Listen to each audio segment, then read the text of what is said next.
Hello guys, ஸ்ட்ரைட்டாக இந்த வீடியோவுக்கு வந்துட்டிங்க அப்படின்னா, இதுக்கு முன்னாடி எபிசோடு 1ஐயும் 2ஐயும் எக்ஸ்பிளைன் பண்ணி போட்டிருக்கிறேன். அதை பார்த்துட்டு இதை வந்து செக் பண்ணுங்கள். உங்களுக்கு கதை இன்னும் கொஞ்சம் பெட்டராகவே புரியும். அவள் அங்கேருந்து போனதுக்கப்புறம் நம்ம ஹீரோ எப்படி அவளை காப்பாற்றினான், அவளோட பர்த்டே டேட் என்ன, அந்த டேட் அவன் எப்படி கண்டுபிடிச்சான் அப்படிங்கிறத இந்த எபிசோடில் சொல்லியிருக்காங்க. வாங்க ஒன் பை ஒன்னாக பார்க்கலாம். அடுத்த நாள் காலையில் அவங்க ஸ்கூல்லேயே ஒரு ஐஸ் ஸ்கேட் காம்படிஷன் நடக்குது. அதில் ஹமாடா தான் கெத்து. அவர் தான் அந்த ஸ்கூல்லேயே பெரிய பிளேயரு அப்படின்னு சொல்லிட்டு அவருக்கு நினப்பு. தென் அவருக்கு ஃபேன் பேஸ்லாம் கூட இருக்குது. யார் ஹமாடா கூட போட்டி போட்டாலும் ஹமாடா ஜெயிச்சிருவாங்கிறது எல்லாருக்குமே தெரியும். ஏன்னா ஹமாடாவுக்கு அவ்வளோ டேலண்ட் இருக்குது. அடுத்து ஹீரோவும் நம்மளோட ஹமாடாவோட போட்டி போடுறாரு. அதனால் கயோவை எல்லோரும் கலாய்க்கிறாங்க. கயோவும் ஹீரோவுக்கு ஒரு மோட்டிவேஷன்லாம் கொடுத்துட்டு போட்டிக்கு ரெடியாக சொல்கிறாங்க. போட்டியும் ஆரம்பிக்குது.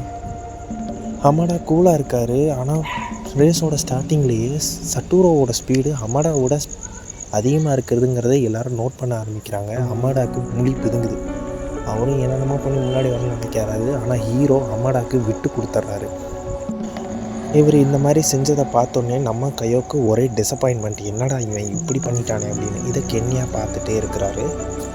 இப்படியே போயிட்டே இருக்கிறப்ப அந்த குண்டை சொல்கிறான், அவன் ட்ரை பண்ணதே பெரிய விஷயம் அப்படின்னு சொல்கிறான். ஆனால் நம்ம ஹீரோ விட்டு கொடுத்தது அந்த ஹமாடாவுக்கு தெரியும்.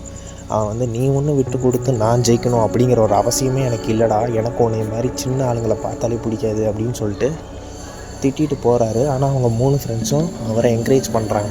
நீ ஆல்மோஸ்ட் க்ளோஸ் வந்துட்ட அப்படின்னு சொல்லிட்டு என்கரேஜ் பண்ணுறாங்க. அப்போ ஹீரோக்கு ஒரு விஷயம் ஞாபகத்துக்கு வருது. 18 வருஷத்துக்கு முன்னாடி இதே தான் நடந்திருக்குது.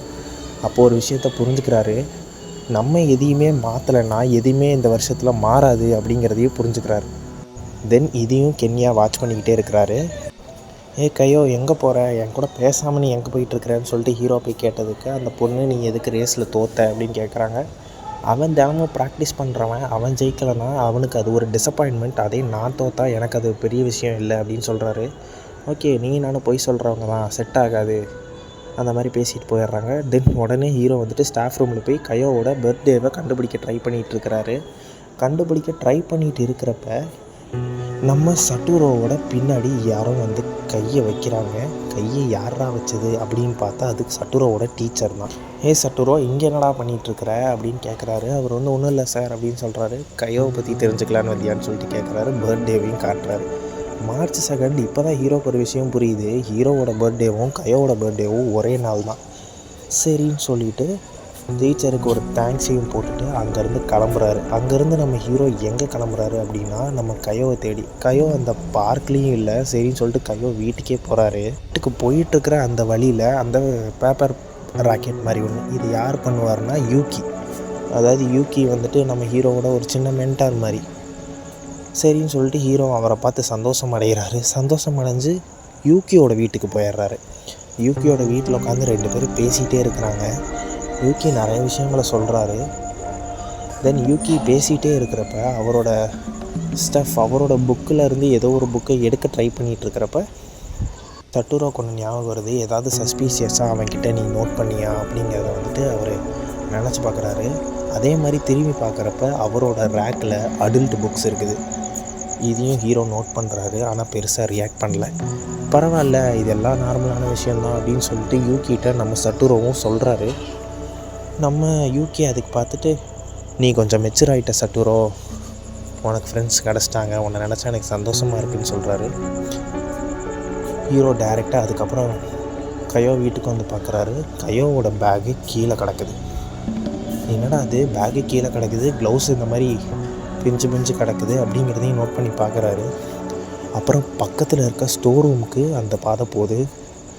ஸ்டோர் ரூமை திறந்து பார்த்தா கையோ படுகாயத்தோடு படுத்துருக்கிறான். ஹீரோக்கு தூக்கி வாரி போடுது. என்னடா இங்கே நடந்துட்டுருக்குது அப்படிங்கிறத பார்த்துட்ருக்கிறாரு. கையோ உள்ளே படுத்துருக்கிறா. கையோ இங்கேருந்து கிளம்பு, எதுக்கு நீ இங்கே வர்ற அப்படின்னு கேட்குறா. அதுக்கு ஹீரோ வந்துட்டு ஒரே பதட்டத்தோடு இந்தா வச்சுக்க அப்படின்னு சொல்லிட்டு ஜாக்கெட்டை கழட்டி கொடுக்குறாரு. நீ இங்கேருந்து கிளம்பு அப்படின்னு சொல்லிட்டு ஹீரோயின் கத்துறாங்க. இதே நேரத்தில் ஹீரோயினோட அம்மா, அதாவது கையோட அம்மா வந்து ஏன் கையோ ஸ்டோர் ரூமில் படுத்துருக்கிற, உனக்கு என்ன பிரச்சனை அந்த மாதிரி கேட்குறாங்க. நம்ம ஹீரோக்கு செம காண்டாகுது. ஏன்னா இந்த அம்மா தான் அவளை அடித்து கொடுமைப்படுத்திகிட்டு இருக்கிறாங்க. நம்ம சட்டூரவை அந்த பக்கம் தள்ளி விட்டுட்டு கையோ ஏன் இப்படி படுத்துருக்கிற, வீட்டுக்குள்ளே வா அப்படின்னு சொல்லிட்டு கையோவை தாறுமாறாக பிடிச்சி இழுத்துட்டு போகிறாங்க.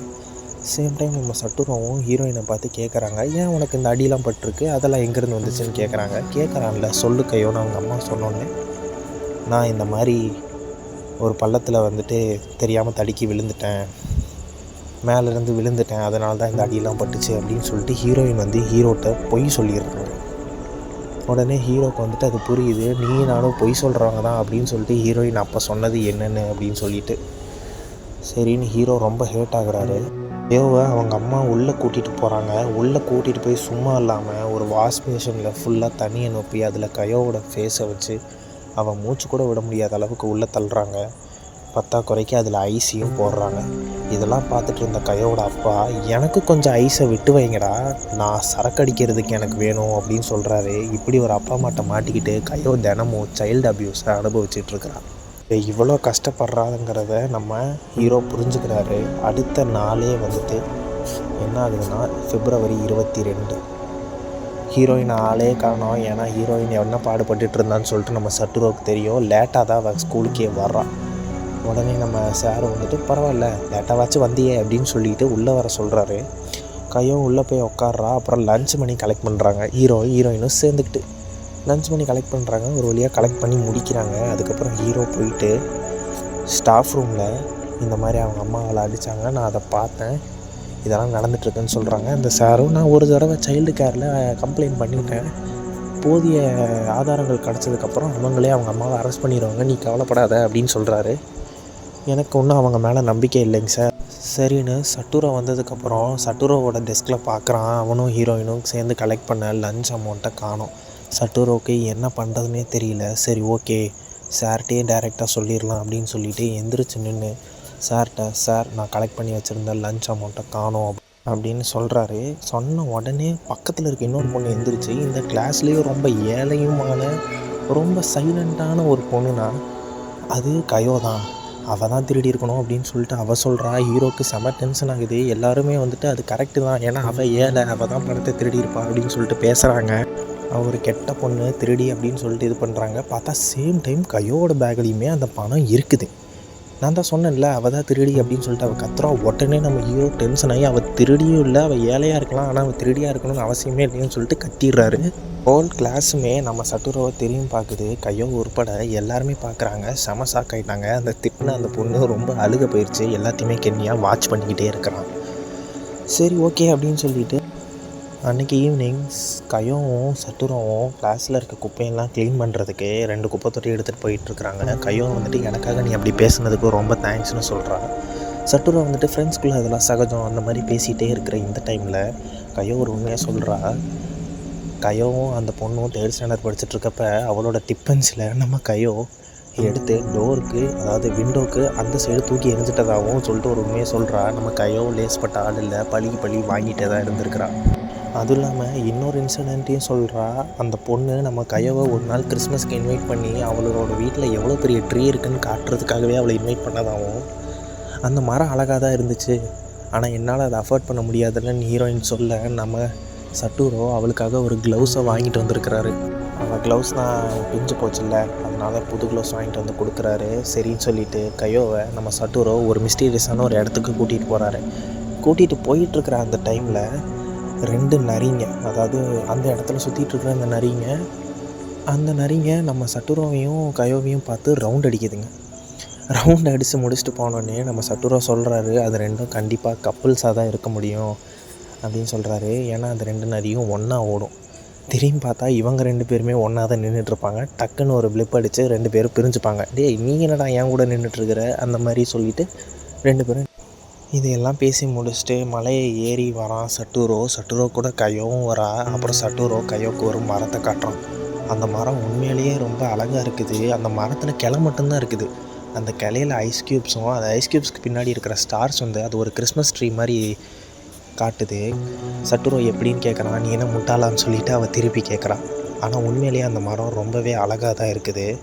இவங்க இங்கே சந்தோஷமாக இருக்க இதே டைமில் ஸ்கூலில் இந்த நைட்டில் நம்ம டீச்சர், அதாவது நம்ம சட்டுரோவோட டீச்சரும் கென்யாவும் ஒன்றா நின்று பேசிகிட்டு இருக்கிறாங்க. அப்படி என்ன பேசுவாங்க அப்படிங்கிறத அடுத்தடுத்து வர எபிசோடில் செக் பண்ணலாம்.